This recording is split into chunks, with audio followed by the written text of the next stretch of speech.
ഏകദേശം 10 മണിയുടെ അടുത്തായപ്പോഴാണ് ട്ടോ ഞാനും എൻ്റെ അമ്മയും കൂടി ഈ രാത്രി ഇറങ്ങി നടക്കുന്നത്. നല്ല പേടിത്തൊണ്ടികളാണ് ഞങ്ങൾ. പക്ഷേ ധൈര്യം സംഭരിച്ച് നമ്മൾ അങ്ങ് നടന്നു. വേറെ ഒന്നുമല്ല, ഒരു പിക്കപ്പിന് ഒരു ചേട്ടൻ വീട്ടിൽ വരാമെന്ന് പറഞ്ഞിട്ടുണ്ടായിരുന്നു ഡെലിവറിയുടെ. അപ്പോൾ ആ ചേട്ടൻ പറഞ്ഞു എത്ര ലേറ്റ് ആണെങ്കിലും ഞാൻ വന്ന് അത് എടുത്തിട്ടേ പോകുള്ളൂ എന്ന് പറഞ്ഞുകൊണ്ട് ആ ചേട്ടന് വേണ്ടി വെയിറ്റ് ചെയ്ത് നിൽക്കേണ്ട. ബാക്കി എല്ലാവരും കിടന്നു, ഞാനും അമ്മയും കൂടി.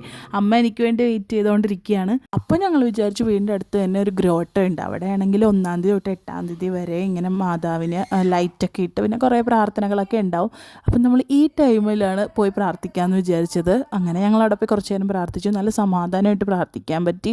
കാരണം ഈ ടൈം ആകുമ്പോൾ അങ്ങനെ അധികം ആളൊന്നും ഉണ്ടാവില്ല. എനിക്കാണെങ്കിൽ ഇങ്ങനെ റഷുള്ള സമയത്ത് പോയി പ്രാർത്ഥിക്കാനൊന്നും പറ്റില്ല. ഞാൻ വായി നോക്കിയിരിക്കും അവിടെ.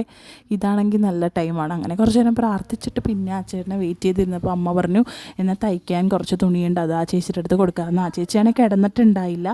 അപ്പോൾ നമ്മൾ നോക്കിയപ്പോഴാണെങ്കിൽ ഗൈസ് അവരുടെ റോഡിലോട്ട് പോണ വഴിയിൽ അവർ ലൈറ്റ് ഇടാൻ മറന്നിട്ടുണ്ട്. അതുകൊണ്ട് കൂരാക്കൂരിട്ട് എന്തായാലും അത്ര ഇരുട്ടത്ത് പോകാനുള്ള ധൈര്യം എനിക്കും അമ്മയ്ക്കില്ല. അതുകൊണ്ട് നമ്മൾ വേണ്ടാന്ന് തീരുമാനിച്ചിട്ടാണ്.